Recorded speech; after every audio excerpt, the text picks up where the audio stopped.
All right, let's do this. Welcome everybody. This is the third of a series of monthly talks and workshops hosted by myself and These Streets magazine. My name is Raquel Natalicio, also known as Rock My World Rocky, Los Angeles-based photographer, educator, curator, and moderator for this incredible panel of women in photography.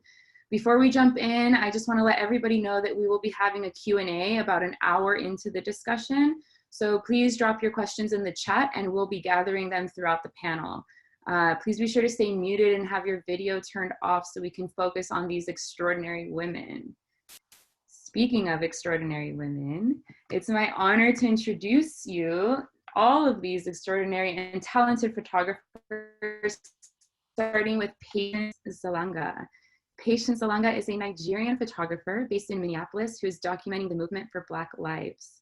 Patience has documented freedom fighters in the Twin Cities, Ferguson and St. Louis, Missouri, Baltimore, and Selma, Alabama. Her work has been featured on The Guardian, Nightline, Upworthy, and NPR. Her work is intended to highlight the humanity of Black activists and provide an alternative narrative to that mainstream media. Welcome, Patience. Thank you so much for being here.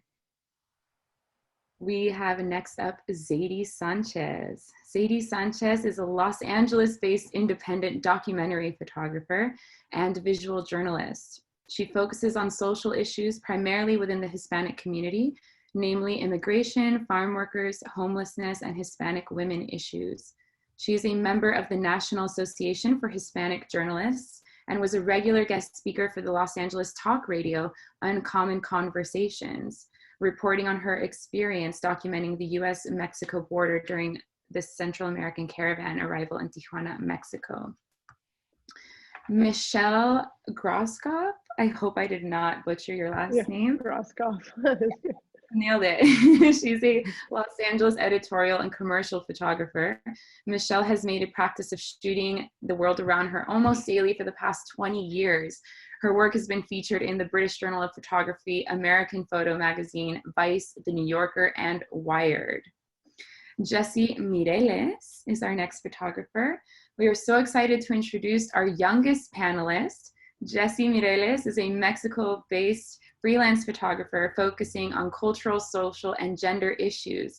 Jessie was one of the selected This Is 18 photographers for the New York Times, which is a project in which the New York Times asked 22 young women to take photos exploring daily life for girls around the world who are becoming adults this year. Last but not least, Encrypt. Encrypt is a Los Angeles-based photographer deeply rooted by the streets of Los Angeles, and focusing and shining a light on the stereotype of gang culture. Head IT technician of one of the biggest entertainment companies in the world turned touring photographer and videographer, she not only produces extraordinary work behind her lens, she also has recently come out with a clothing line that supports and empowers the Hispanic community. Bam. Talk about a mic drop of women. Thank you all for being here. It is truly my honor to have you here and to be in this conversation. And before we go into this conversation, for some reason, this Zoom meeting will be ending in 8 minutes. So let us work out this technical difficulty before we get into the meaty stuff. Please hold. Anyone would like to tell a story in the meantime?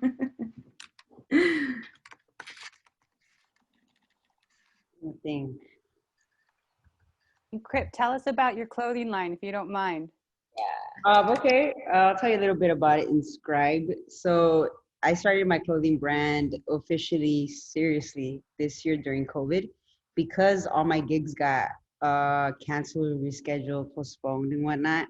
I had to figure out a way to make money. And it's funny because I've been kind of jumping into the idea of having a clothing brand for like the past 4 years. I'm also a graphic designer, and I also do web design.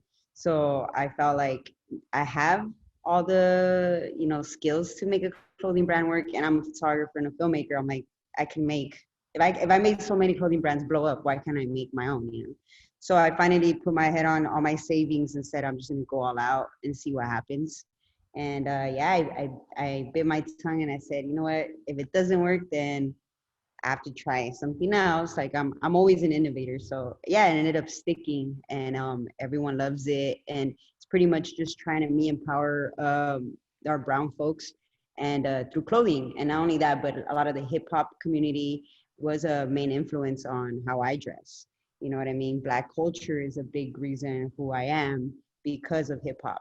You know, my main clientele are brown and black. So I'm like, why can't I make something that represents me and the truest fullest potential? And that's inscribed, you know, meaning to embed, to, you know, to be there forever. Something that's going to resonate. So that's what I wanted my clothing brand to do, you know, to, for someone to see my stuff and be like, I'll always remember that, you know, so that's where I'm Beautiful. at. Thanks. That is perfect timing because now we are back, ladies and gentlemen. Hey. Thank you for your patience. Also, thank you for sharing that, Encrypt. I've been watching that since it came out, and even the video, like everything about it is just awesome. Awesome heart. I put my whole heart and soul into it. So I saw my clothing brand like I need to treat it like a client, you know, and everything I do with it. So I went full throttle, like if I was hiring myself for this project. So I'm glad it turned out how it did. And yeah, everyone's been giving me amazing feedback. Big clothing brands, people who I aspire to even have them look at me are looking at me now. So I'm gonna keep going. I'm still doing the designing stuff. I design all my own stuff and I do all the graphic design for it from beginning to end. So it's all me. Feels great. That's what it takes, and that's how we're all here, to be quite honest with you, because we've all had to be more than just photographers. We've had to be social media managers, designers, everything under the bus, I think, you know what I mean? So y'all ladies are badass, and that's why we're here. So let's talk about women in photography. I'm gonna start out just for people who may not have gone down the wormhole as deeply as I have, or many of us have. There's some stats that I think will help people really understand that this is beyond just, you know, like women wanting more recognition in the field. Like there's actual numbers that are supporting factually that we are not being supported in this field, right? So bear with me on this one. It's a tiny little rant, but it's going to give you all the information that you need, okay? In the county of Los Angeles, you have a population of about 10 million people. Out of that 10 million, according to the census, 1.4 million identify as Asian. That's about 14%. Just under 1 million identify as Black. That's roughly 8.3%. 4.8 million identify as Hispanic, making half of our county people of color. What is the main media outlet in LA County? The Los Angeles Times. According to the Los Angeles Times website, they have 22 staffed photographers listed. Out of 22, 6 are women. We want to say this very clearly. Out of the 6 women, we cannot confirm that there are no Hispanic staffed, because there's 1 or 2 who may identify partly with being Hispanic, but it's not very clear. So even then, the point is 6 women out of 22, that's not even half.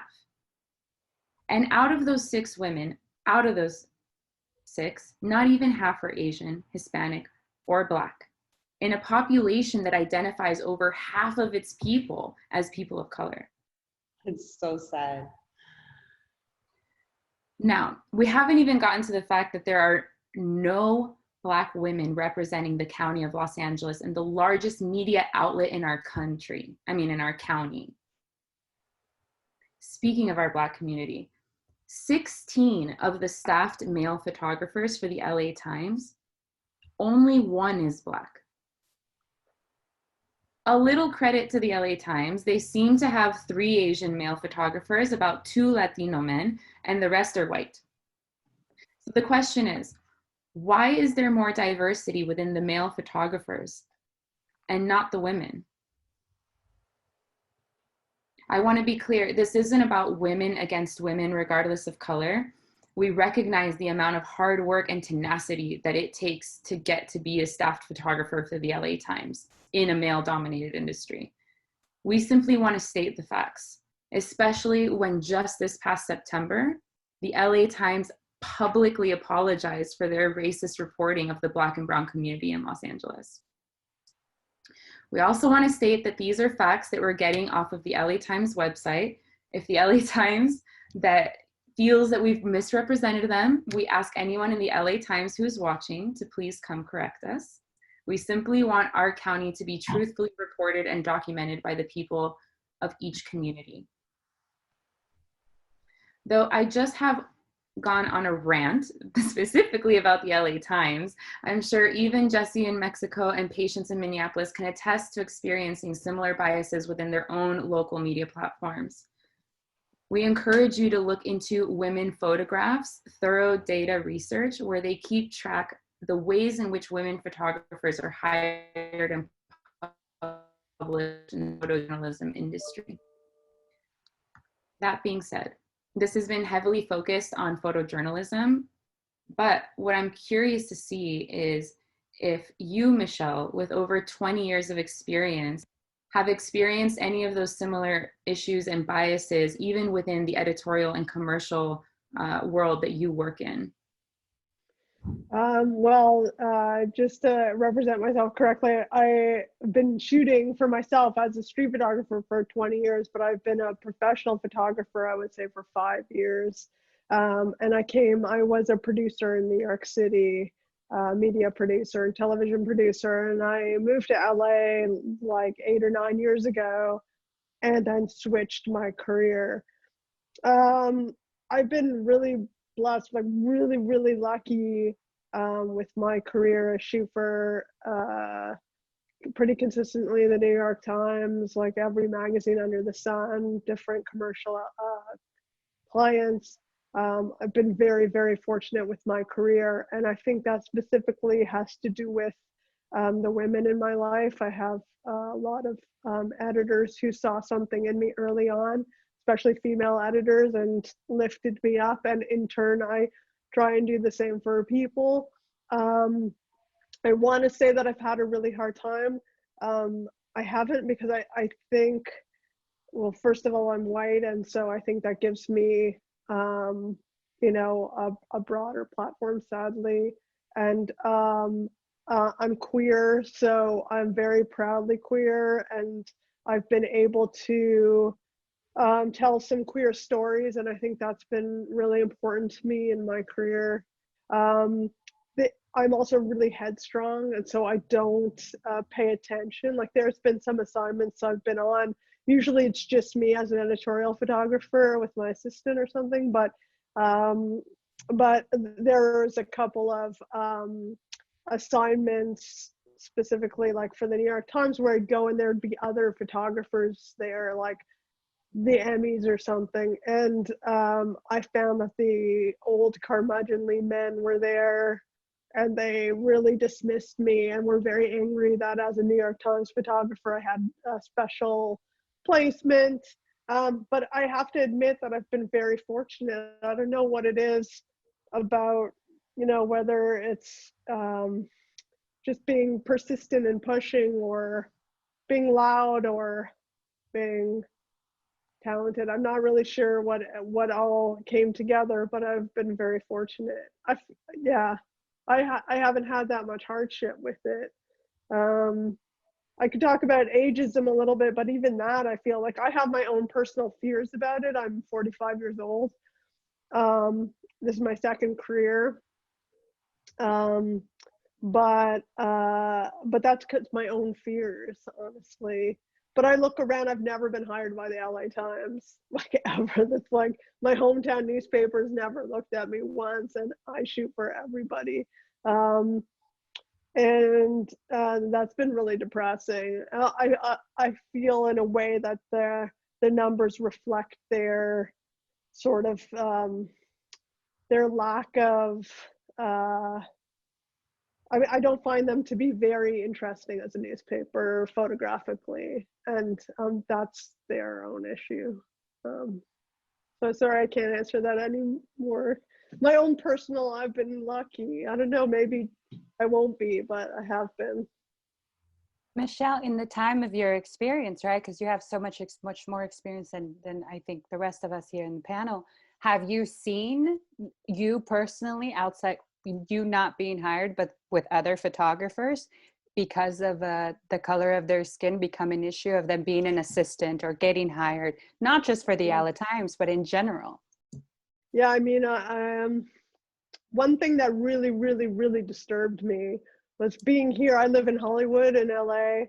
And so I was really close to all the protests. And as a photographer, I think that can be trusted. I think a lot of editors just automatically reached out to me in their time of like panic or whatever and asked me to shoot some of the protests. And I was really offended and really surprised that this is not my story to tell. And I said no. I turned everybody down, and I was just really astounded. I ended up making a really big list with some other photographers who are amazing, and of Black photographers that could be called on to shoot. And why is anybody asking me? That was a really strong example to me of like, and then also just making this list, like why were photographers making this list, and why didn't the editors have their own lists going that were, I mean, we made this amazing list. I hope it ended up being passed on to Diversity Photo, which is an amazing organization. I hope editors are using this list. You know, we can't have, I mean, yeah. I don't know. I don't want to take up the whole thing, but I feel like that really shocked me, and that's a good example. And like anybody here, like as a woman, I think we all have our moments where it's just like not taken seriously. I've definitely gone into certain scenarios, shoots, to sets, and like been treated with a little respect because of being a woman. But I just ignore it and I make the work I want to make, and I'll never let anybody knock me off that. I try anyway. That really segues into something that Patience and I actually spoke about when we spoke on the phone for the first time. What has been your experience as a Black woman documenting the Black liberation movement? Has it been a combination of struggle and empowerment, or has it been mostly struggle? Or, you know, talk to me about your experience. Well, I think up until this year, I had been photographing for 6 years, not on any assignment whatsoever. I was pretty under the radar until George Floyd, which opened up an opportunity for me. But there's this tension that I do feel about, you know, receiving these opportunities in the wake of, you know, the death of George Floyd, and really wishing that news agencies had taken the time to really seek people out and build relationships with people before this moment. And I think that it was really difficult to see like these news agencies have this quote unquote reckoning of realizing that they don't have, you know, Black and brown photographers, journalists, visual storytellers on their teams. And so I think I really struggle with it, because I'm like, well, if it wasn't George Floyd, then would I even have been in this position that I am now? And that's really hard. And I'm still really wrestling with that. That doesn't mean that I'm not like, you know, ungrateful for like the experiences that I've had, but I think that, you know, it's an important thing to consider when it takes really devastating moments for people in the news industry, or just in in the industry in general, to realize that they don't have as many women, as many women of color, just a wide spectrum of women, and it was, there was just so many aspects to it too, because there was also the factor of safety. There was a lot going on in Minneapolis, and in some ways it felt like I didn't really know my city anymore. And I had to not only worry about, my safety as a woman, but as a Black woman, because we had white supremacists driving around around the cities, and so it made it a little bit difficult to do my job. And I just don't know that would have been the same for, say, a white man who was out there doing the same thing I was doing. I think that's a really relatable topic for many women who have been on the front lines documenting, is the issue of safety. As a woman, there's there's the piece of it where part of it we kind of get away with certain things, like legally. Like, I've definitely had an officer just completely not take me seriously at all because I'm a woman, and just be like, okay, like, go ahead, like, do whatever you're doing. But then there's that other piece of safety, and of not feeling safe as a woman, even when I'm just walking from my car to my house, but let alone when there's, like, rubber bullets flying and white supremacists left and right with, like, stabbing people and, like, doing crazy things. So how have some of you who have been on the front lines dealt with that? Well, I know patients, I mean, I think all of us probably have been there. Can you repeat the question? Sorry. Yeah, how have you dealt with the issue of safety when you're on the front lines documenting? Much of my work has been like community work, and so it's been, up until George Floyd, I think there are a lot of groups that come together and organize different things, and so you get to know people. So I'm pretty familiar with a lot of people, and so that makes it feel a lot safer. But this year was such a unique experience because there were so many new people out in the streets, and it was just really hard to determine.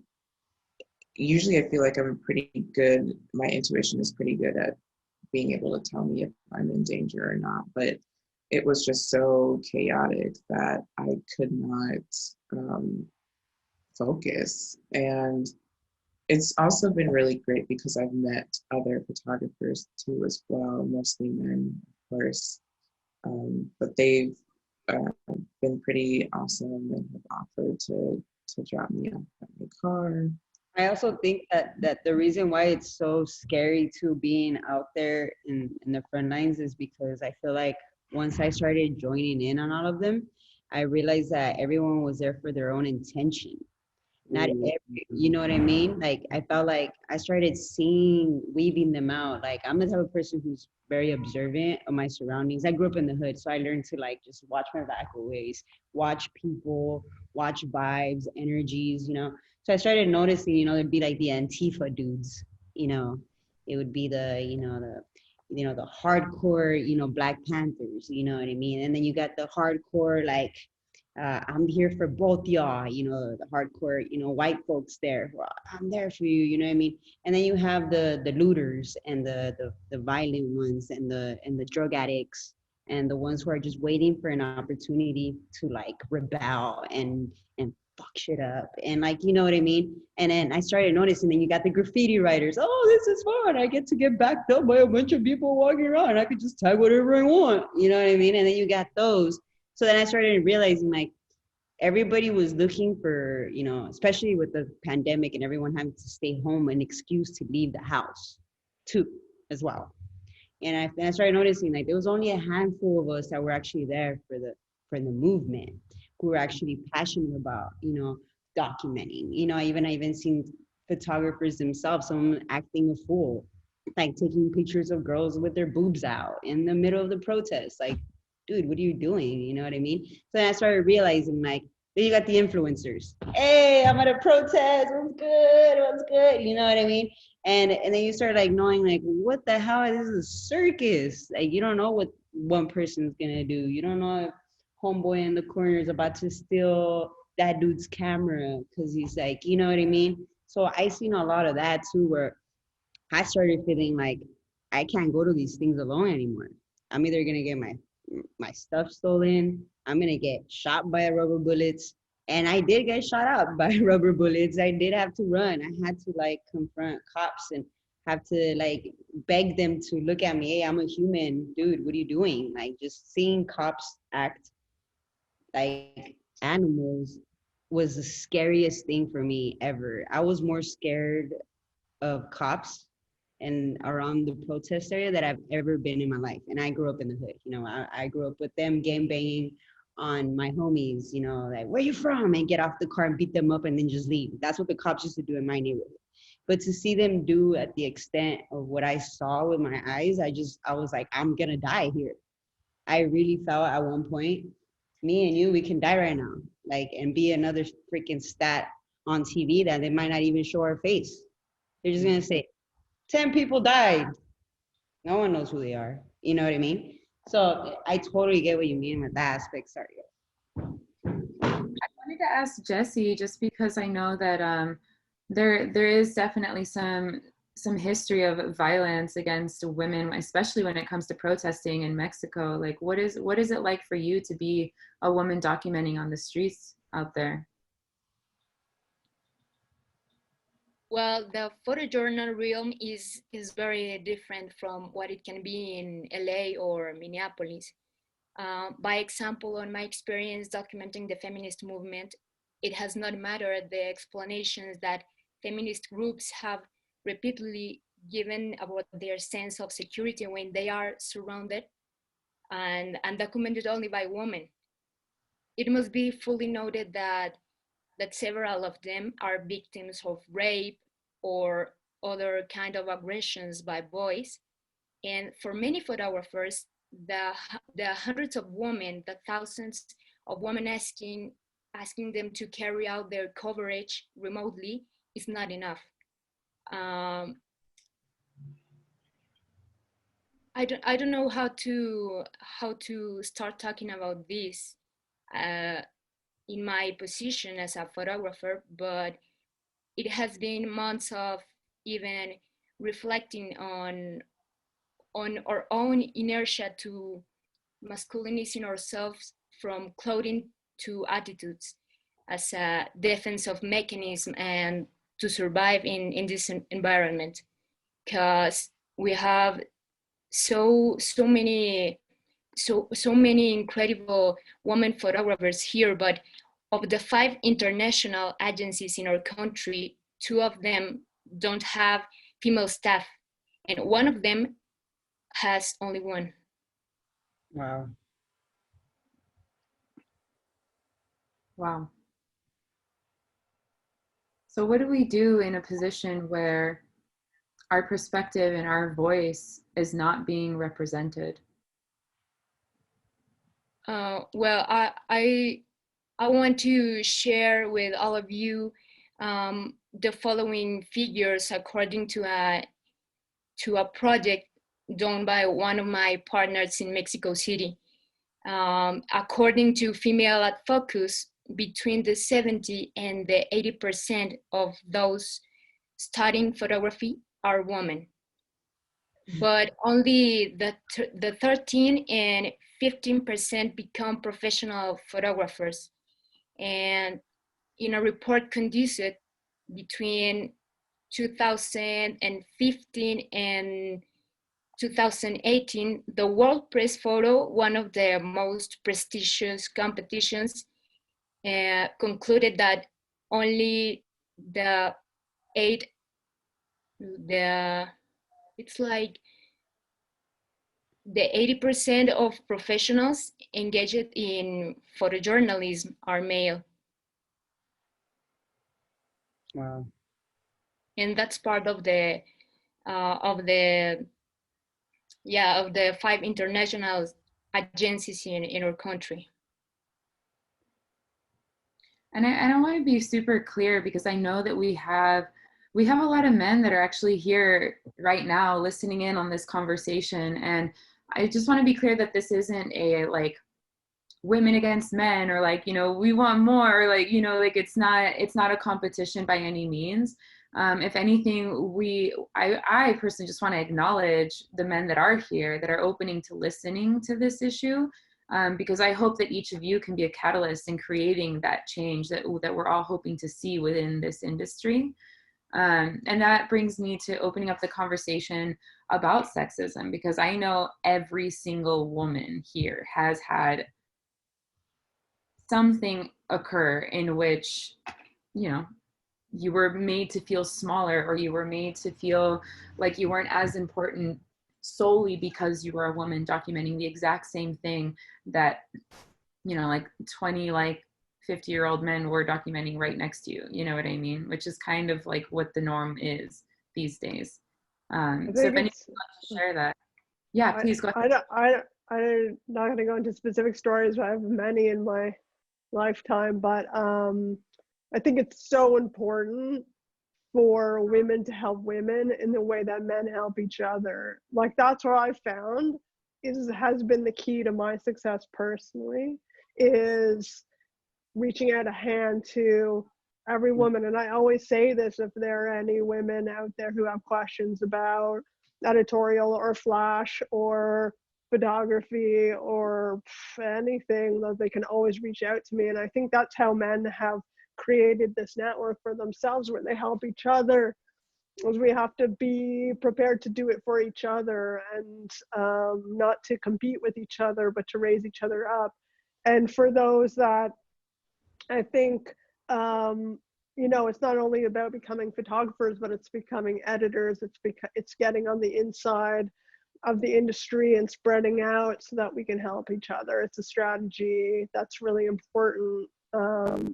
And I find more and more these days, I'm seeing that happening, and it's really heartwarming and very important. And that goes for the men as well, to reach out and to help the women, to not be silent, to not just say, hey, good on you, but to put other women forward if they feel that a photographer is better suited for a job, to allow people who have direct experience, whether it be communally or with the topic itself, to tell that story as opposed to themselves. And I think that's a big responsibility that needs to be placed on men, who, when offered a job, maybe they pass it on to somebody else that's more deserving, or so much, bring Michelle. something more interesting. Yeah, that's so cool that you're saying that, because it's so true. And shout out to all my homies who are watching right now, the dudes who actually put me on, because I have a lot of male friends who I've been very blessed with, that are constantly trying to find opportunities for me, because they know it's so hard for a girl to do it. That's awesome. Those are good people.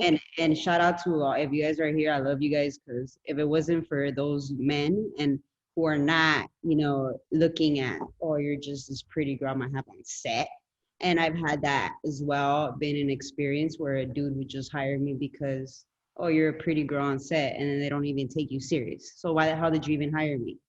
You know what I mean? Like, hire me because I'm dope. Hire me because I can kill it. Hire me because, you know, I can do better than, you know, the next dude. You know what I mean? So yeah, men, you know, if you have an opportunity, you know your homegirl can kill it, or you know a female can kill it, give us the opportunity to start weaving ourselves in, because we also need that. That one yes is like 10 of our no's that we've had, you know. So thank you so much for touching that, Michelle. That's awesome. And if I may add, Michelle, I think that adds to the conversation that we think there's never enough. You know, we're all like starving for work and always constantly trying to get work and work and work and work, that it really takes that better person to truly make that change, right? To say, you know what, you know, Inquit focuses on, you know, the brown community in gangs specifically. So, you know, I'm going to give her this job, right? I'm going to give her this work. It takes the better person to do that. And I believe that's how you make change. That's how we're constantly, you know, saying, here are the stats, here's what's happening to us, but how do we move forward? How do we keep pushing forward? Because this conversation has been said for years upon years upon years, and we have, you know, rights for women in this country, but yet we don't hold people accountable for pressing on them, right? So I just have to say what you said, Michelle, is like spot on. And to go back to what you did with, you know, editors reaching out to you to photograph the BLM movement, and you putting a list of Black photographers, like that's so cool. That's where you start change. That is yeah, it's the freaking least I can do. I mean, when you're in a position of power, you have to use that power for good. But more importantly, and even beyond all of this, like, I think it's important, like, you know,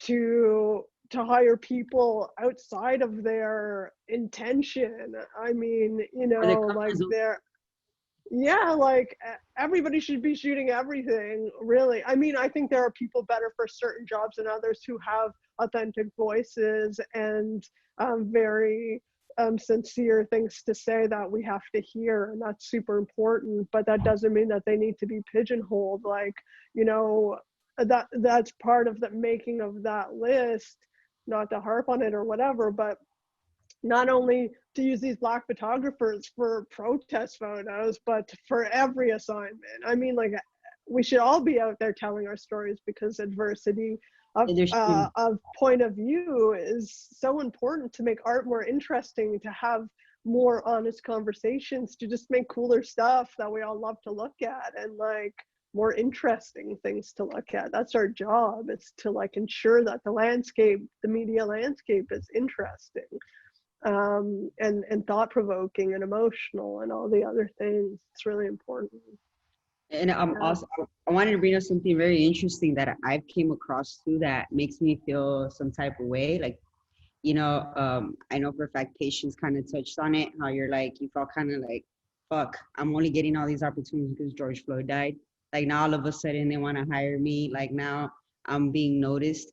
And I feel like a lot of that happened here right now too in LA, with the whole Hispanic trend and the whole Chicano trend. And you know what I mean? Like, for a while, I was frowned upon. I was looked up as like, oh, it's just this thug girl. You know, I've been in male dominant fields my whole life. I did work with like one of the biggest entertainment companies as a technician for about 10 years. Not there, but I've been a technician for 10 years. So with that being said, I did everything in the book. Go to school, go to college, get a degree, get your dream job. I got my dream job at 23, but at the same time, I still wasn't respected even as a woman in the technology industry. I'll tell you something really short. Put it this way, this is my experience being a woman in a male dominant field, even in the technology world. They threw me in the back of the room and hired a whole team for me to go pick up the equipment, because the CEOs and the VPs wouldn't believe it was me fixing their computer when I walk up to their door. Multiple times I would literally get like, oh, I need a real tech. Where's my real tech? Or I didn't ask for you. And then I'd be like, no, I'm your technician. So instead of them making me, and I would come back to the office and complain to my boss and say, dude, they're like hella racist, sexist. Like, I don't even know what to do anymore. So instead of, you know, approaching that situation to their higher ups, they just created this whole freaking thing for me, so I wouldn't have to see anybody. So I wouldn't have to go outside my office. So it was funny, like the first 2 years I worked there, I was out in the field. And the last 3 years, 2.5, 3 years, my boss is probably on this right now. What's up, Bruno? And he knows. And at the end of the day, I had 3 guys working for me, and me and my desk. And I thought it was cool. I thought I was going up. I don't even have to go outside. But then I realized what it was. Like, I see what you're doing here. You know what I mean? And it's the same thing going out in now here that I'm in this climate where Chicano is cool, where Chicano is this. Now a bunch of big brands are getting hammered about, you know, white folks telling brown stories or white folks telling brown stories. No, I guess now we have to hire a Mexican photographer. Now we have to hire Chicanos, you know, to tell that story, because we can't fake the funk now. So now I'm starting to see that too, where I'm like, all right, I see you. I see what you're doing, but hey, I'll take it. Better be me than anybody else. I'll take it. But it is kind of a bittersweet feeling. Like, You know what I mean? It's interesting, but Fake that's the where we're at. funk, encrypt, fake the funk. Yeah, I take it. I'm like, I'm cool. I know what's going on here, and I'm still gonna do a badass job because I want to tell these stories how I want it. If they give me complete liberty, I'm gonna run with it because it's gonna look good on my resume. You know what I mean? Even everyone here joining in, I don't know if you guys realize how hard it is for us to be boss. Like, even in what we do, like people think we're dope. Even on social media, people think, oh, Encrypt has this amazing life. Oh, she's dope. She's getting her. No, I work my butt off. I wake up every morning. I'm DMing everybody. I'm answering everyone's phone calls. I'm bugging people. Like a lot of my gigs was just me pushing, like being a super pusher. I was a pusher, Katie. So I did all I could to make sure that people remembered my face, remembered who I was. When I left the room, everybody had a card, had my Instagram. Hey, give me your phone. Hey, hit me up. Boom, boom, boom, boom. That's literally what I say got me where I am and has been getting me far in life, is that not leaving the room without everyone knowing who I am before I leave the room. And that's like my biggest advice for anybody. Like, you think you're doing enough, you're not. Like, you have to do that and like 100 times more. But yeah. I just want to add that Zacatecas, the state where I live in Mexico, there are only 2 female photojournalists in the entire state. And the rest, they are just male photographers, and they think there are coverage for which we are not suitable, that we must cover shows or tourism or gastronomy and not the social issues, even gender issues. And they think they are assignments that are granted by gender and not by our capacity. And the most frequent apology they use is that, oh, this for your safety. We are trying to take care of you. But the truth is that I don't need someone to take care of me. I can do it alone. I know the ethics of my work. I know how to move and handle it. And I'm not afraid. And above all, I don't need to be told how to do my job. I think in this time of the year, in this time of the life, we all are doing it great, and that's why we all are here today sharing experience in Mexico, in LA, and in Minneapolis. Yeah, to say to that, I think like that we all, it sucks. We're at the beginning of stages of things, and every generation gets pushed a little bit more, and it's all our job to do things like this, to talk to each other, to support each other, so that the next generation can have it that much better. And we just have to keep pushing and reminding the younger generation to keep pushing. And I've seen with like the queer community, for example, we're far from, safe, and we're far from complete like acceptance, which who cares. But also I think that, each generation has been, a positive force for change. And if we just keep pushing and keep being loud and keep talking, and that it has to change eventually. It just may not change for ours, but it will. I mean, I believe that anyways.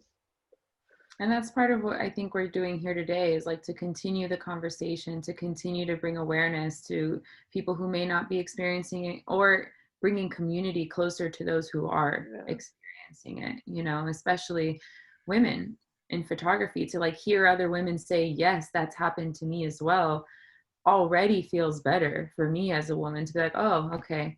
Like even though we know we're not the only one, just to have that support system and to know that other women are experiencing that, and seeing how they go about it, and seeing how they, like how they're dealing with it. And that motivates you to kind of push through those boundaries and break through those barriers that have been created for us. And one of the barriers is this image of frailty, which is kind of what Jessie was talking about, is that we're seen as not being able to handle it. Yeah. Like, oh, we can't send her to do that assignment because it's too dangerous or that's too risky. And like when I mean, listen, like sending a woman to go cover war, to go like the fires that are going on, like when there's like on the front lines, like there's women right there and they're not running away. They're like, let's go, let's shoot it, you know, like let's. And so I think it's it adds to that belittlement, and it adds to that story that we're like these frail beings that can't be there. It's important for our perspective to be on the front line. It's important for our perspective to be there, because there's only us that can tell that story. And I think a lot of people give up because they feel alone. Like what we were saying right now, they won't hear it from anybody else, especially because there's not a lot of female photographers. I don't have a lot of female photographer friends. Rocky is one of my only ones right now. Yeah, I'm kidding. I have a few, but like, you know, with that being said, like you just, you know, people will fucking put you in this hole where, oh, you can't do it, poor little thing, or you're not gonna be able to handle it, you know what I mean? But in reality, we're pretty hardcore. I feel like, as I'm always on the floor, I'm jumping on top of things, I'm getting my shot, you know what I mean? No matter where I'm at, what environment. So I feel like a lot of women feel alone in this, and then they start getting scared, and then they're like, oh, I want to quit, I'm not suited for this, I'm not good enough, I'm not getting enough gigs. And in my career of like photography, 5 years, in those 5 years, I seen at least 15 people drop out of photography completely. Like they just don't shoot anymore. I used to follow them on Instagram and they just stopped shooting. And then I'm like, hey, what's up? How you been? Oh, I just, that was cool for a little bit. I didn't really make money. I went and got a real job again. And then I started seeing more of those drops. But I think it's because of that fear. They don't have no one to tell these fears to. So they think they're alone in it. And they're like, oh, I failed already. I suck. I'm never going to get there. Everybody else has it easier. And this is already my indication that I should finish, you know? So I think it's good to continue expressing how we feel, so people will know that, yeah, we are going through that and there's worse. So hold on, you know, there's worse. And to highlight each other. I mean, that's how this whole talk got started. Was I posed a question because I started seeing like the ratio of men to women out there shooting. I personally could not answer my own question that I posed, which was, who are your favorite female photographers? I had maybe 5 that I could think of. And half of them were like ones that I learned, like Annie Leibovitz, that was like you know what I mean? Like I didn't personally know more than 5, and that freaked me out. And so I posed the question on social media, and most people who answered, I mean, some people are like all about it and like they whole list and everything, but most either said me or like one other person who like are in the immediate circle of who I know that they know. And I just went down the wormhole. I mean, some of you know and saw my story. I was like, you know, for 5 hours, like just going after woman after woman after woman. And I was like, holy shit, there are so many women that I had no idea that are so talented and in my backyard, just even here in LA or in the United States, that it was just, you know. And then I really started thinking, like, why am I not seeing this?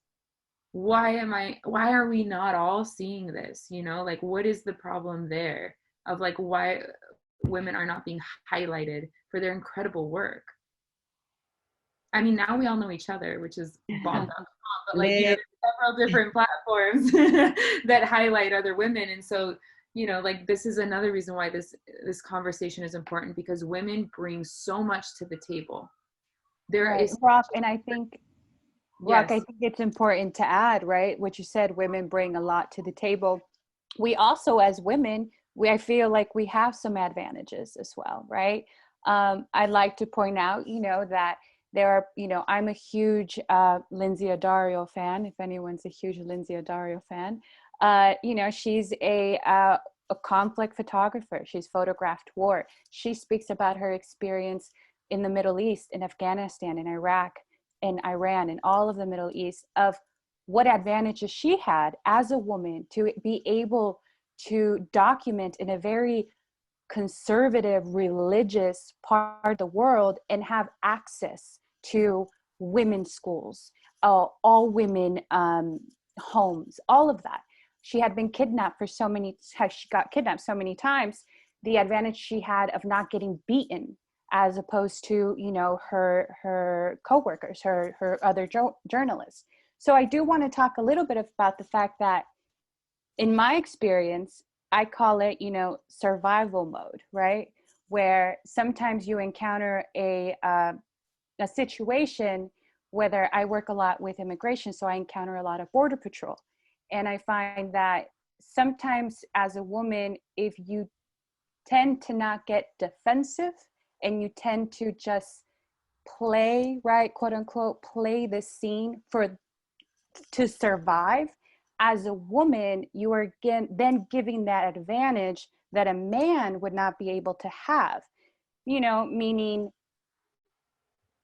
you look great under the light, officer, right? Just dumb little comments that you can say to a man, and then they go, oh, thank you, miss, right? And then you play it, right? Because you're, whatever the case may be, you're trying to tell the story, and this obstacle has gotten in the way, which is a man.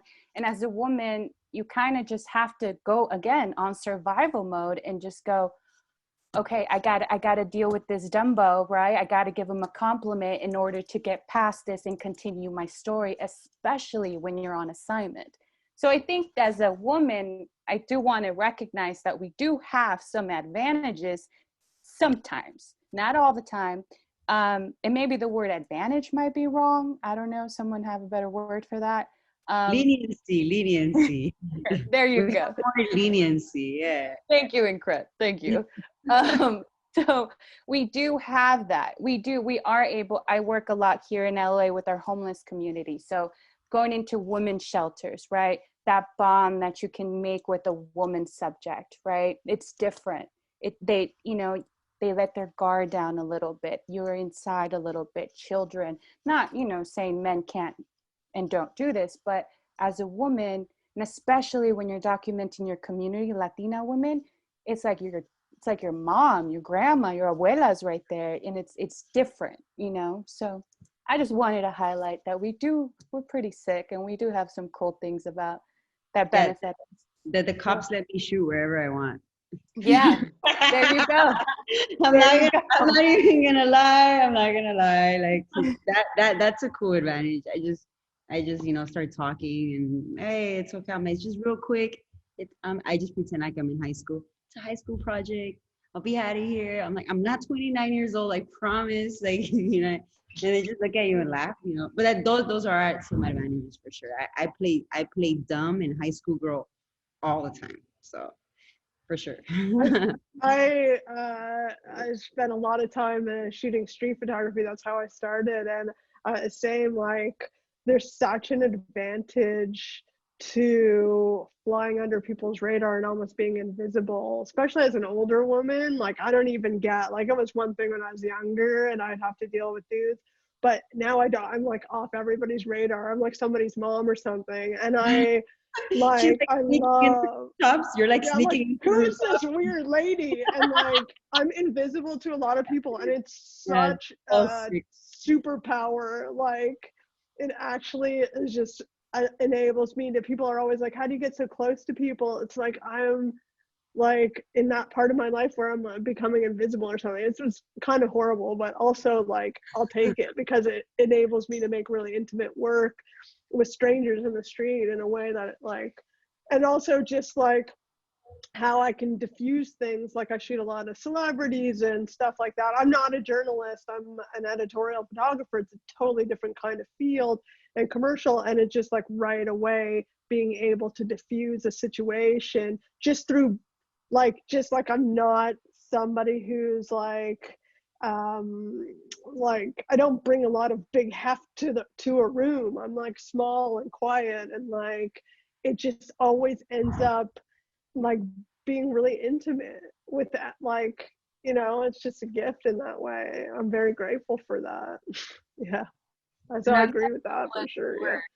That's a double-edged sword in a way, is that because we're not taken as seriously, or like we're non-threatening. That's what I was about to say. It's because they don't take us as serious. That's why we get all lenient. But then when the work rocks, lie with it. The work speaks for itself. Like sometimes, like I think I walk into a room and people are surprised by who I am, but my work is much bigger than I am. It's louder, it's bright and colorful and weird. And I'm quiet and like a lady, kind of like a mom. And that is like really works well, dude. That's cool. I mean, let all our work speak. Like, just keep doing good work. Keep making your true work. Keep putting your work out. Don't let anybody stop you. Don't you love it? Don't you love it, Michelle, when they look at you and they're like, they can't believe it's you? They're like, yeah, totally. I mean, if you saw me walking on the street, you'd be like, but the work is big, so let's keep making that good work. That's it. I think for me, I live in a state that's like mostly white. And so I feel like I dance between hypervisibility and invisibility depending on where I am. And I mean, prior to George Floyd, I felt like I had actually been in a lot of the same spaces as some of these male photographers, but like they paid no mind until George Floyd. And then it's like, oh, let me introduce myself. It's like, oh, I've actually like known you for the last 5 years. But that's okay. That's okay. But yeah, I think it's fluid. I think that in some spaces I'm hyper visible, and white people can, in particular, when they are the subjects, can get really uncomfortable when a Black woman is photographing them, and that gaze is not what they want. And so it becomes an issue for me when I'm out at protests, and even if I have a badge, that identifies who I am, that doesn't necessarily guarantee that like the cops will, respect my work as a photographer, because they assume that because I'm a Black journalist, my understanding of the situation is going to be skewed. So I think that was one of the difficult things that I saw here in Minneapolis, was like seeing white photographers get attacked by police and having to make the decision that if they are attacking white men, like I can't risk as a Black woman being out there and getting into like physical danger because of that.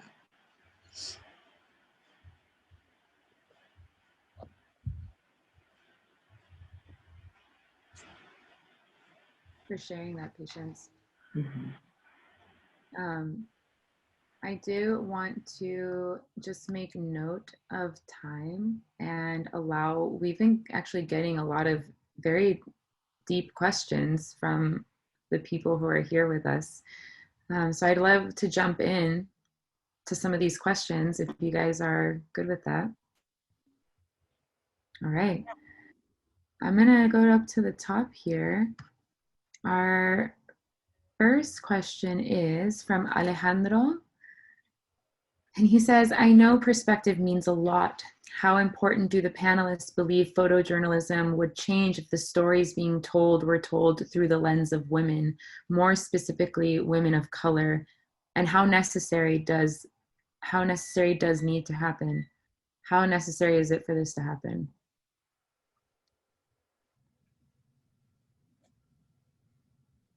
I think that. Oh, go ahead. Sazana, go ahead. No, go ahead, Crip. I was going to say, repeat the question. Go ahead. Okay, cool. I think that by women taking more space of, photojournalism and telling stories of more brown and Black people will, like we were speaking with Michelle, like there's a vulnerability there that I've also, that clients have expressed to me when hired. Like, I don't know, with you, I feel like I can really chime in who I am. I can be that person. You make me feel more comfortable than what a guy would, especially with I feel like men unintentionally sexualize women, but because it's just kind of in their nature to do so, and which I Not never. give them excuses, Encrypt. Hey, I never bring that down because I've met people who been programmed that way, and it's really sad. And I feel like that's lack of, of being around women, or being raised by women. You know what I mean? So I understand some of them are programmed that way, and it sucks. We need to cut that out, obviously. But I feel like us taking over that space, or more of that space, because I do feel like it's important for men to still fill that space, because there's some stories that would be more appropriately, I feel like a man's story about something intimate would be more vulnerable with the man than it would be a woman, because then he would kind of feel degraded or whatever. You know what I mean? But I feel like we do bring a special nurturing touch to our work. We care more, I feel like, at least for me, of what I've seen, than just throwing something out in the air and hoping that someone catches it. You know what I mean? So I feel like it is important, because we're the minority and because there's so many little of us, we have more passion and more fire in us to tell a story. So I think that there should be more women telling stories of our own community, and it'll be more respected, just like how I explained that brands are starting to, hire people to tell stories of specific ethnicities for that same reason, because I feel like it's appropriate, but yeah, that's my perspective on it. I can't speak for people of color, obviously, but I feel myself that that different people, everybody brings something different to the table, to a story, and the more difference we have and the more viewpoints we have outside of the like white male gaze, the better. And I just always say that I feel that in my heart, that like life is just so much more interesting when it's, displayed or explored by different kinds of people. And also just how much more authentic stories can be, and how, yeah, I just can't even believe that people don't understand that how important diversity is, and how minimal the landscape is, and how boring that is, and how just yeah, imperfect that situation is. I mean, yeah, I don't know. I don't understand why more editors. I think more editors are coming around, especially with, a lot of the voices that have been heard of late. And I think the next, like, it'll take time, but the next 10, 20 years will bring really interesting things to the media landscape, different voices. But yeah, we're just all better off. We should all want that. We should all fight for it. Yeah. So that brings actually this next question ties in just to what you just said, Michelle, by Ryan's iPad. Is there a specific platform where you're seeing a marked progression of diversity in terms of content and opportunities for women? The hope is that we are seeing progress in all of them, but was just curious as to what you're seeing. So I guess which platforms are we seeing actual progression in diversity in terms of content and opportunities for women specifically? I don't know. I wouldn't even be able to say any. I think that people are making their own platforms. Yeah. I was gonna say we're creating our own. I think women are making their own platforms, just like Rocky producing this, right? Like, I think Rocky, you and I saw some data on women's photos of, if I'm not mistaken, and no one quote me, I think the SF Chronicle, I think they have been very, meaning to get more and more women photographers to document. But I think it's sad that none of us can really point out one media outlet that is really seeking that. For the I most will part. say that a lot of people were through Women Photograph and like. Yeah, Women Photograph, The Loop. If anybody's heard of The Loop.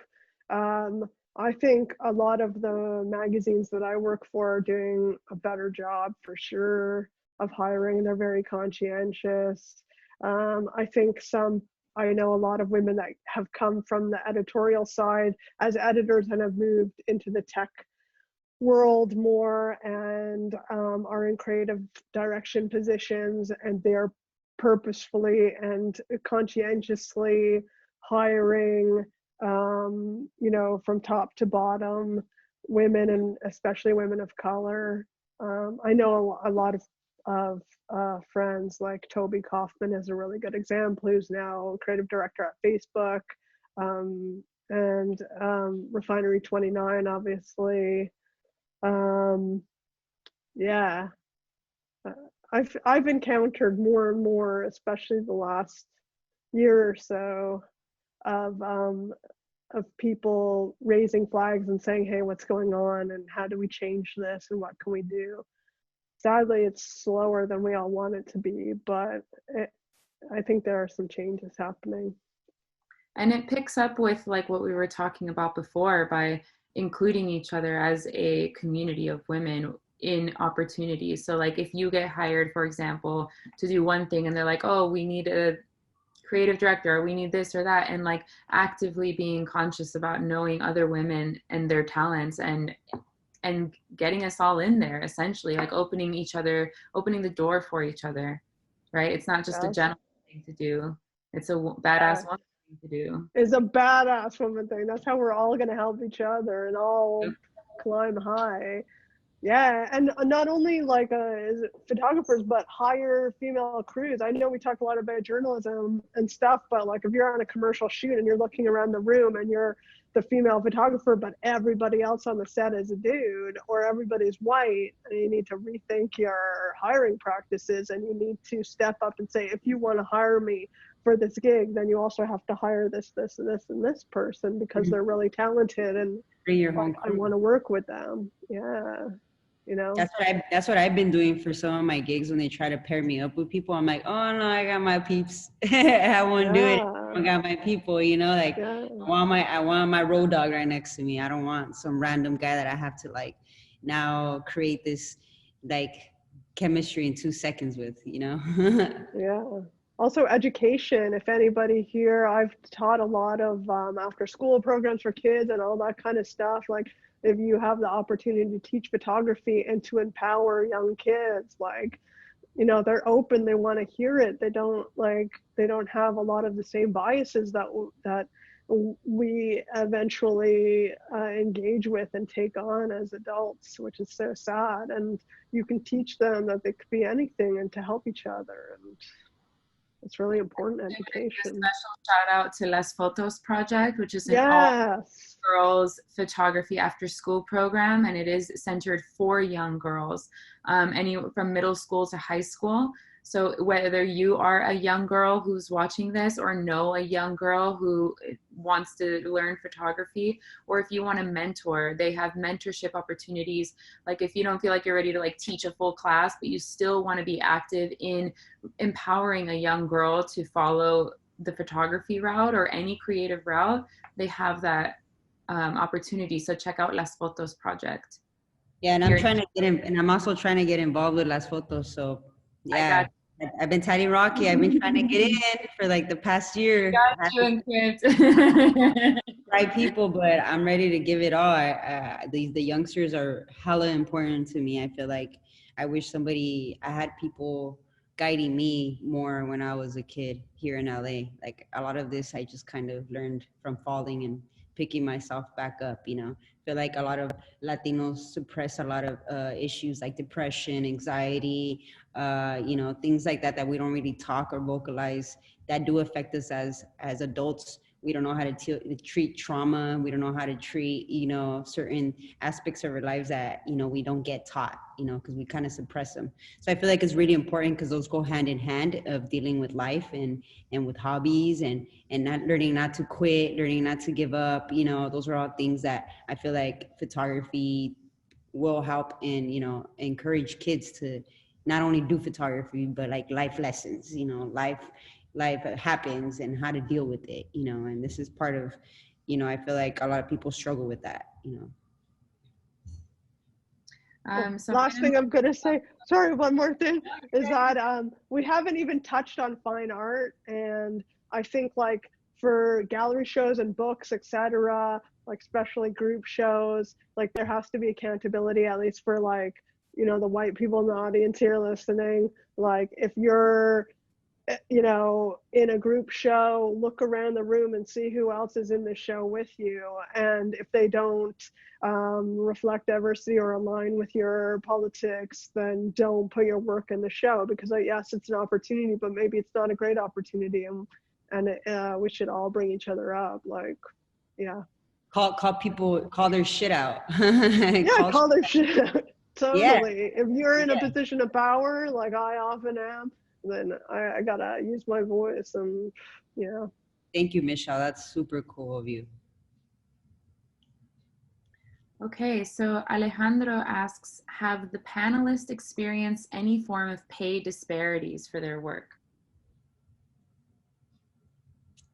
I like that everyone had a reaction to this question. Go ahead, ladies.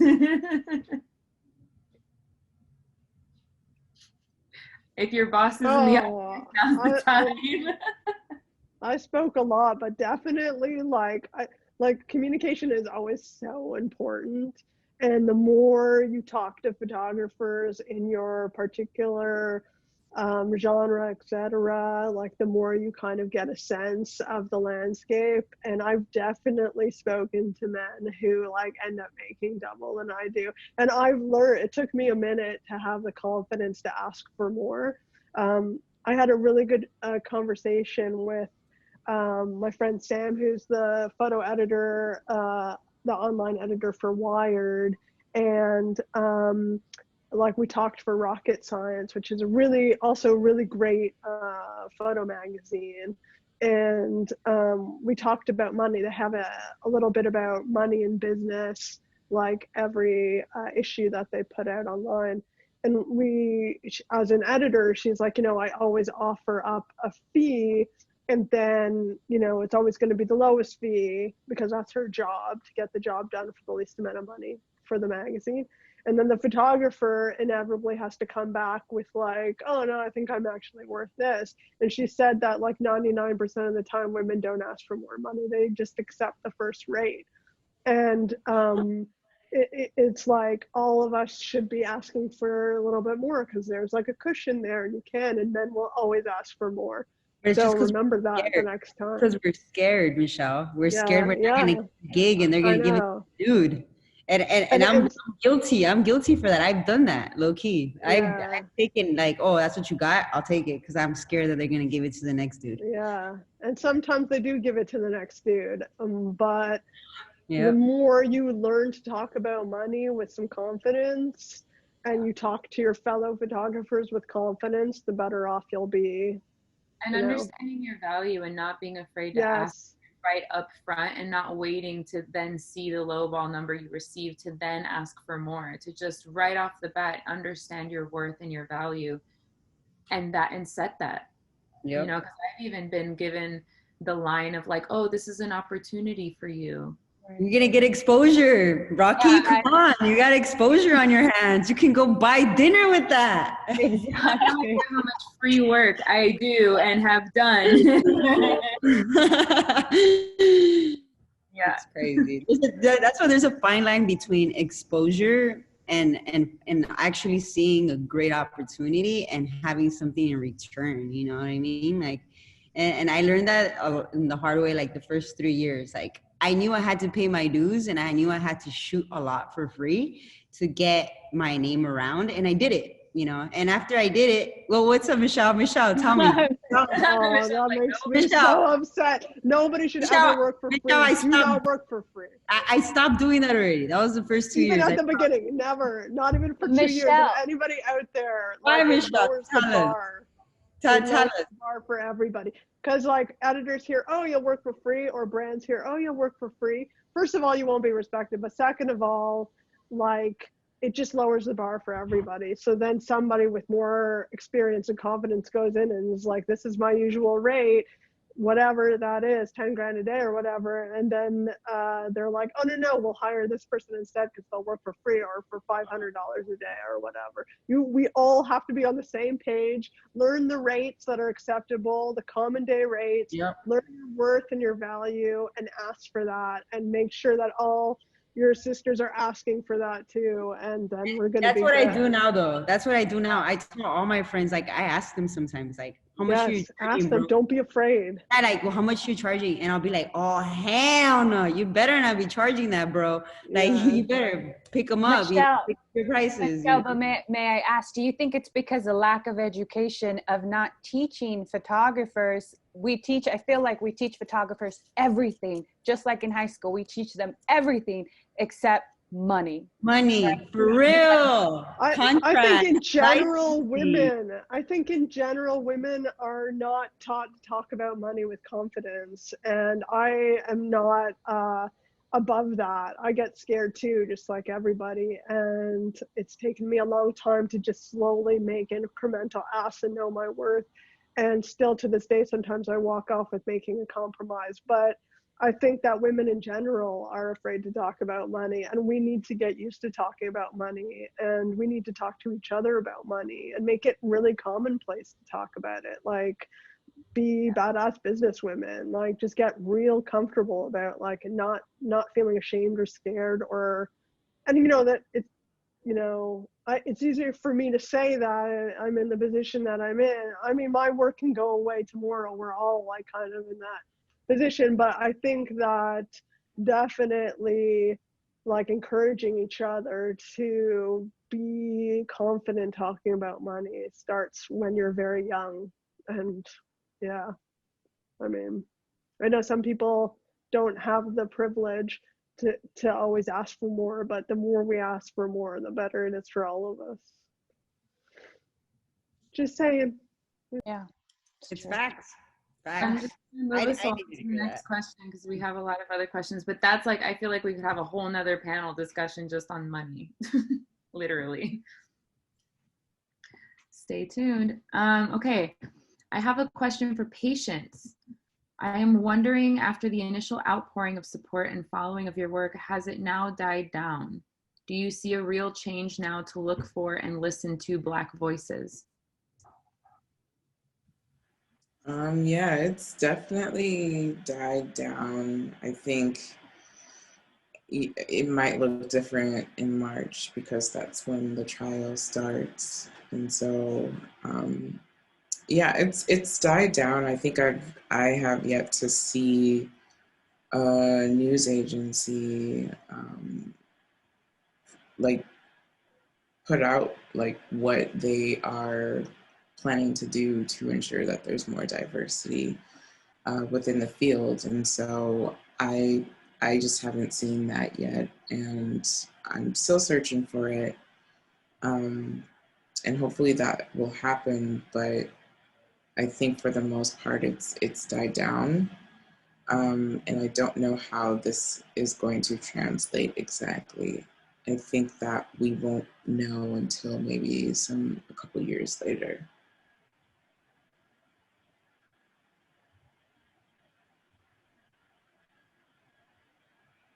All right, thank you, Patience. Our next question is from Megan. This question is for Jessie.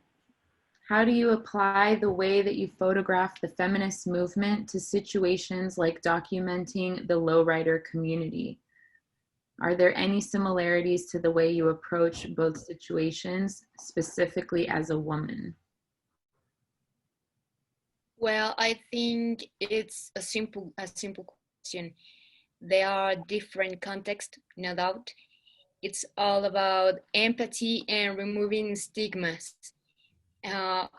Personally, documenting the feminist context, I felt like sheltered in some way because I worked hand in hand with some other women photographers, and the only thing is the only different thing is always the social context. But I think there's no difference in how to deal with different people or how to treat people. I started portraying the lowrider culture because I meet one of the leaders of the most important clubs in the state, and where I live, the people believes that the lowrider community or the people in the club, they often believe that the lowrider is involved in illicit or criminal activities, and that's what I said, that we need to stop creating those stigmas.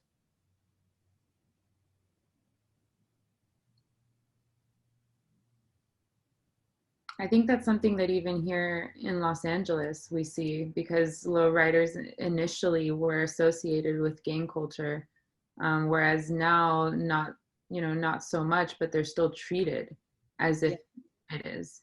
Yeah, the I whole think I writer, heard that. yeah, the whole writer culture and community was actually dated back to, the zoot suit era as well. So it wasn't even supposed to be criminalized or looked as a gang thing, or only gangsters would write them. But it was a look, but that it was adapted by gangs later on, but it is still a stigma, and it is like something that people will look down and frown upon it, but I feel like as like, even this era, I feel like it's starting to be more cool, more trendy, more, even at least here in LA it is, than being looked at, as, oh, that's, whatever. I even heard people say like, oh, I'm gonna get a lowrider instead of a Tesla now, like things like that. That is actually cool. And I'm like, yeah, you get that lowrider, boy. You go get that 64, Even me, like my next car when I'm balling is going to be a lowrider. I'm not getting no freaking Tesla, you know what I mean? But I feel like it's us purchasing more, encouraging others who are not gang members, showing people the beauty of the artwork, because some of these cars are worth 100,000 just off the paint job. Like, they don't realize that some of these paint jobs take 2 years to get done. Some of these, like some people save their whole life savings from years from their grandparents or pre-grandparents just to get these cars. Some people have these cars inherited to them from like, decades of, so I feel like we just need to embrace it more like a family tradition, more like it's a style, less decriminalize the fact that people who drive lowriders are just gang members, which is cool, and it's funny because you could tell this to a gang member and they would probably own up to lowriders are ours and no one touched them. You know what I mean? But that's just them. But I feel like that would be a great way to encouraging people, hey, get a lowrider. Look how beautiful it is. You can do other things with it. You don't have to Chicano theme your car. You can freaking make it into a transformer if you want. You know what I mean? Like, making it different for people to like stop looking at it like a stigma. Shout out to a badass female photographer here in Los Angeles who's been dedicated to documenting lowrider communities, A1 Visuals. Her name's Angie. Check her out. She's dope. Yeah. Okay. We have a question from Alejandra Estrada. She's actually a photographer. Oh, wait, no, just kidding. Wrong one. Wrong, Alejandra. Okay, a question for all the panelists. Do you feel the need to perpetuate your personality differently because you're trying to strive in a field where male photographers are pushed more than women are? Also, just a fun question, do you have a favorite story you've covered or art you've photographed and why? So I guess we can start with the first question is, do you feel the need to perpetuate your personality differently because you're trying to strive in a field where male photographers are pushed more than women? Nope. I personally don't give a I don't care. I'm myself 120% always. That's all you're gonna get. It's easier to just be real than fake the funk, because then when you get there, you have to suppress your real self. Like, I'm straight with that. I don't care. That's why I'm like myself online, and people would used to tell me like, oh, you're too crazy online.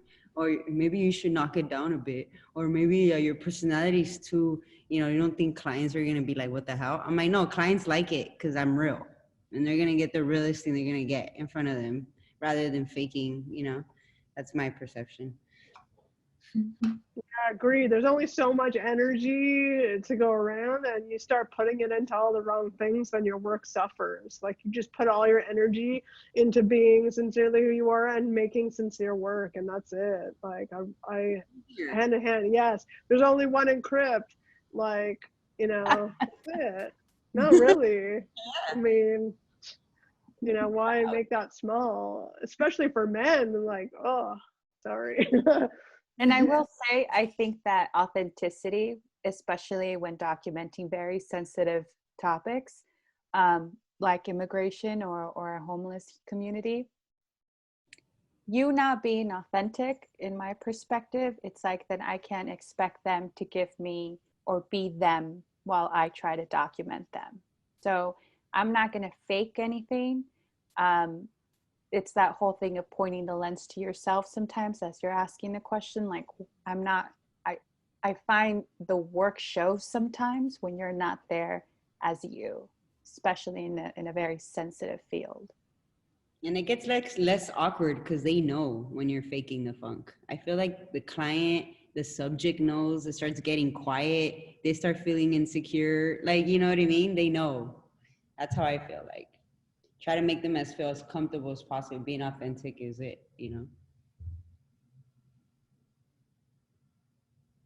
Hell yeah. Okay. Mark asks, I wanted to ask a beginning photographer or journalist photographer if there's any advice you'd give, things you'd wish you were told. Yes, good question.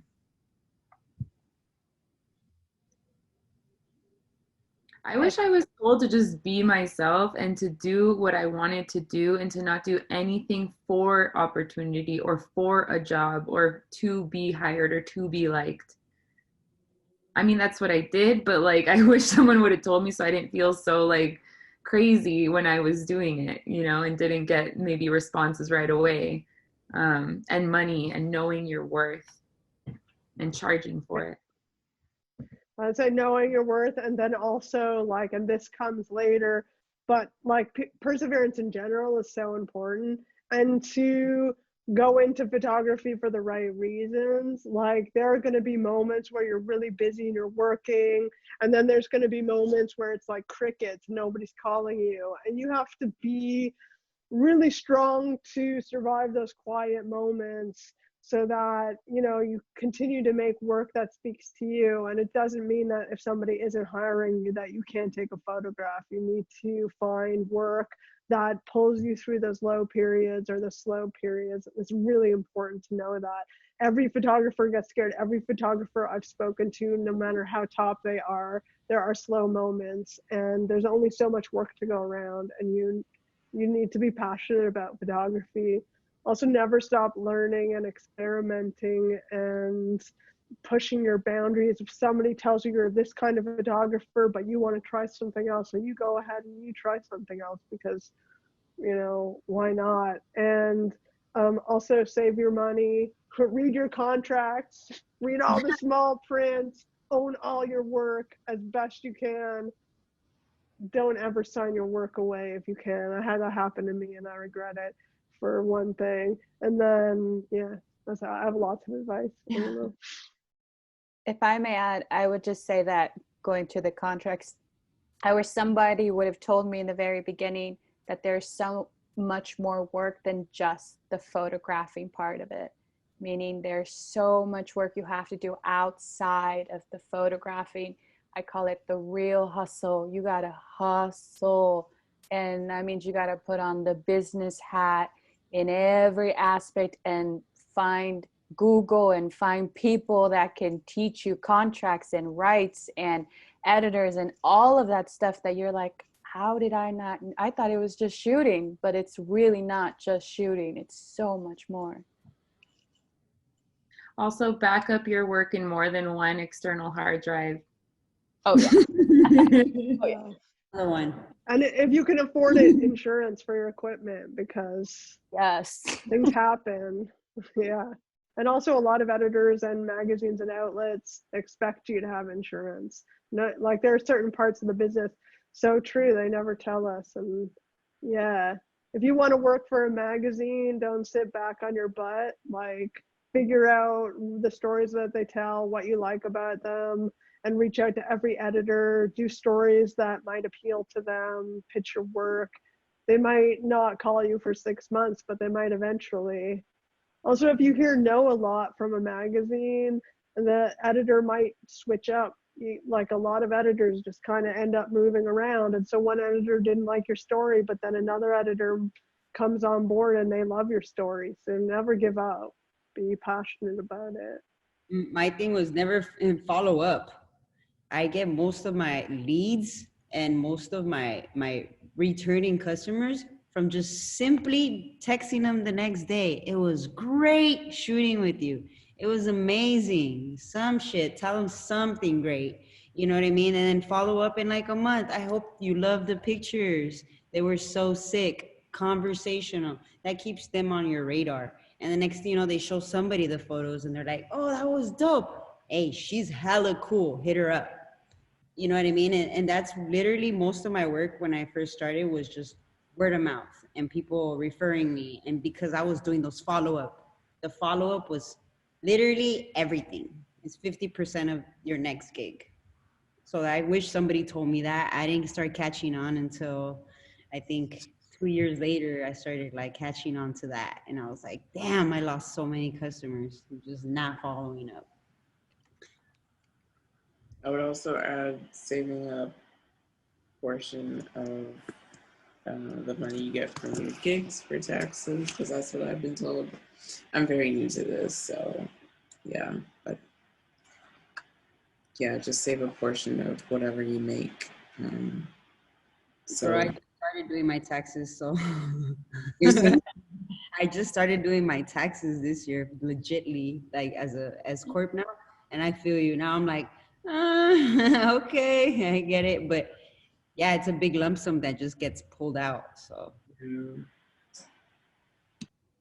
I have one last piece of advice.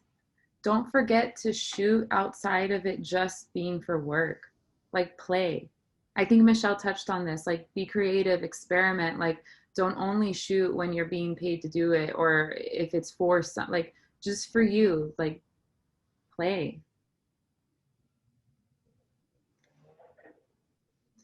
Make me want to go shoot right now. Yeah. Okay.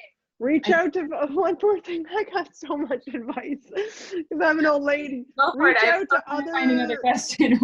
Reach out, use Instagram or whatever, and reach out to photographers you admire. Like they might really appreciate hearing from you and might have the opportunity to give you advice, or you never know what comes of it. And I feel like I've made some amazing friends just by writing to them online. It's like sometimes you feel like, oh no, I can't, but you'd be surprised who responds. And having a community is so important, and supporting each other. DM everybody. DM everybody. Dude, I just DM'd Bad Bunny yesterday, okay? Like I'm serious. Like this is shit I do. And he liked my comment the other day. Like I'm just manifesting. Like I literally set my brain into something, and I'm constantly active. If it's someone I want to work with, I'm commenting on all their shit. I'm DMing them, even if they ignore me, I don't care. Now I'm commenting on their stories. I'm getting in, no matter how I try. And I've met a lot of amazing people in the photo community through Instagram. So I'm sure Rocky, everyone that you know, I met through DM. I mean, being like, let's go shoot. All right, let's go shoot. You know what I mean? And look at me now. I'm here in a panel with a bunch of badass women from all over the world. And I can say that was through Instagram and just DMing people. So the DMs are real. My ex was through DM, so it's real. I think I got almost everybody on this panel, to be honest with you, was a DM. There we go. Yeah, literally. So there you go. I'm gonna do one more question before we close out. I'm sure we could do this for hours, to be quite honest with you. It's a good one. How does one transition from doing basic gigs like weddings or maternity because the pay is good into actually being able to create art full time? I don't know. I never really dug the weddings. So I only did one wedding, and I did like two baptisms and like a quinceañera, and it just wasn't my. I feel like I don't know what normal gigs would be, because even I know people that are hella passionate about weddings, you know, and maternity shoots. So I wouldn't even really say I don't know what normal would be for you. Well, what do you want to do? If you really don't want to shoot weddings and maternity, then don't shoot them. Start finding, Like, just do it. yeah, just start finding other stuff that's gonna get you paid, because you can get the same well-paid wedding gig that you could in a creative field. It's just now stepping, like what we were talking about, stepping outside your comfort zone. Your comfort zone is weddings and maternities. Then find somebody you can shoot some creative stuff that you can show other people you can do other stuff. And then that's how I think you could get out of it. And I, even to this day, I still take like maternity and wedding, like weird, like not about baptisms and stuff, but because I want to get my brain out of certain modes. I'll take weird gigs when I don't want to do music videos all week, you know what I mean, or whatever. Like, so I think wouldn't consider those being normal gigs, but just go for it. If you don't want to do maternity and weddings, get the hell out of there and do something else, you know? Well, I will say I photographed infants for a year prior to going into documentary. The income is very different in my experience, because with newborn photography, it's consistent work. You know, if you're working under a company, it's consistent work, and you see money coming in. In the documentary field, you know, hustling for an editor to take your story, right, is the difference of pay is just, it could be, the sum could be larger, but not as consistent as it would be to newborn photography.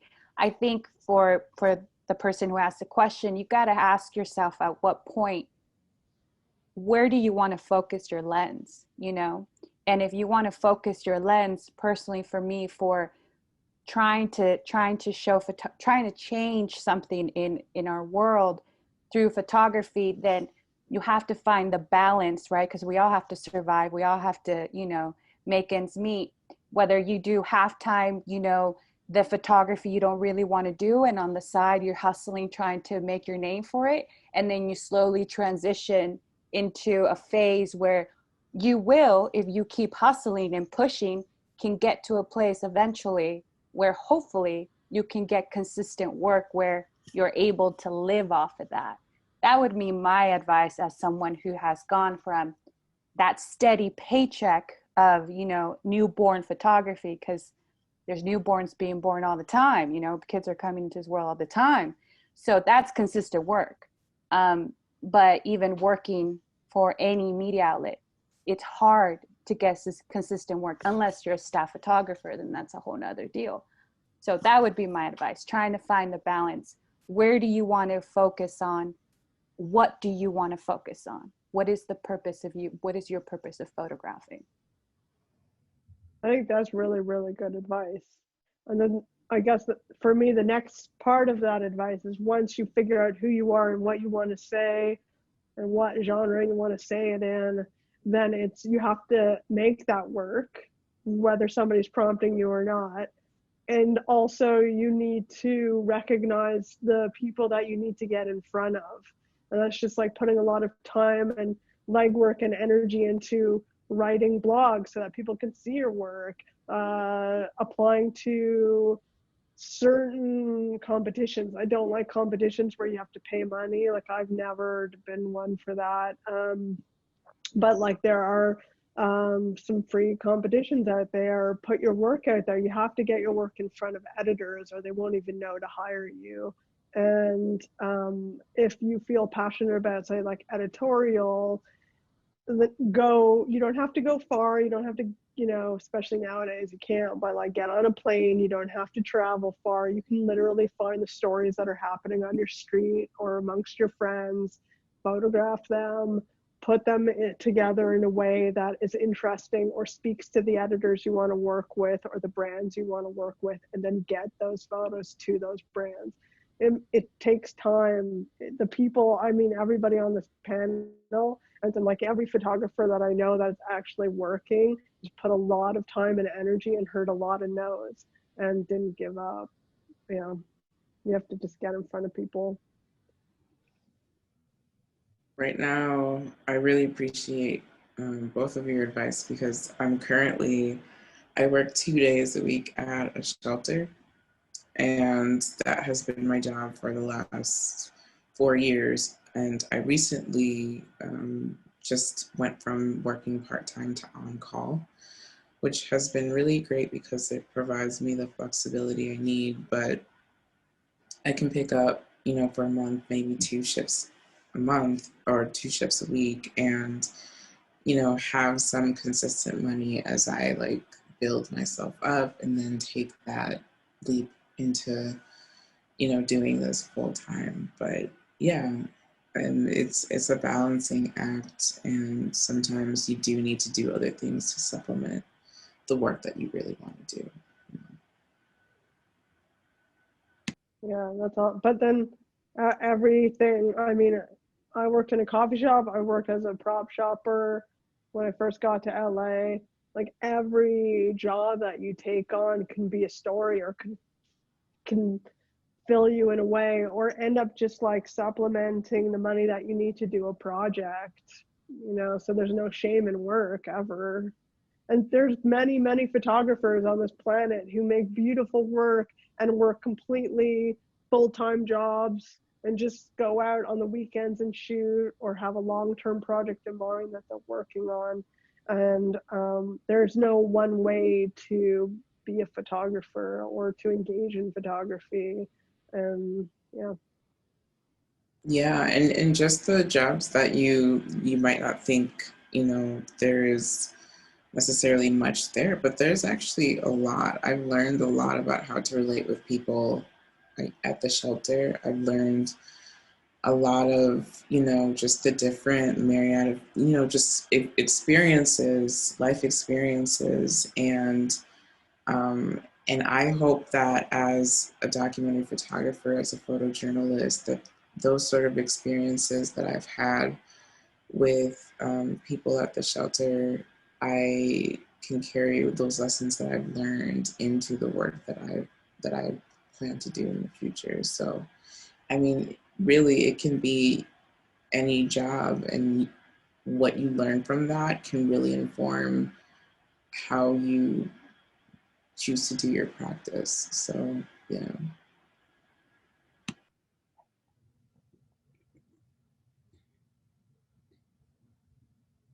I guess the beautiful thing is that there is no one right way, and that it is a very self-crafted lifestyle and a self-crafted career almost. You do have to be adaptable and kind of be able to finesse certain things and come up with things that maybe have never been come up with, in order to, make yourself as unique as possible when reaching out to editors and things. But the beautiful thing also is that there is no one way. And so try it all. Try all the different things. I think the one thing, if you have passion and you have the drive, you can do anything. So with all this incredible advice, I feel like I'm just going to end this on such a high note, and thank each one of our incredible panelists for being here today and sharing your stories with us, and just sharing so much with us. I know I've learned so much just by being here and sitting here and listening to all of you. And thank you to These Streets magazine for hosting this panel. And most importantly, thank you to everyone who has tuned in and taken the time to listen and to be here. After every talk and workshop, we do send out a resources email in which we include the recap video of what you saw here today, a list of resources and platforms for you to dive deeper on the subjects that we've talked about, and any special announcement for future talks like money talks or business and photography talks, workshops, projects, the whole 9 yards. If you haven't RSVP'd through Eventbrite, but you'd like to be on this email list, you can DM These Streets Magazine or myself, and your email will, Rock My World Rocky, and your email will be added on there. So thank you again so much to every person who participated, and thank you for tuning in. We hope to continue to provide thought-provoking, educational, inspiring talks for the photographic community. See you next time. Bye.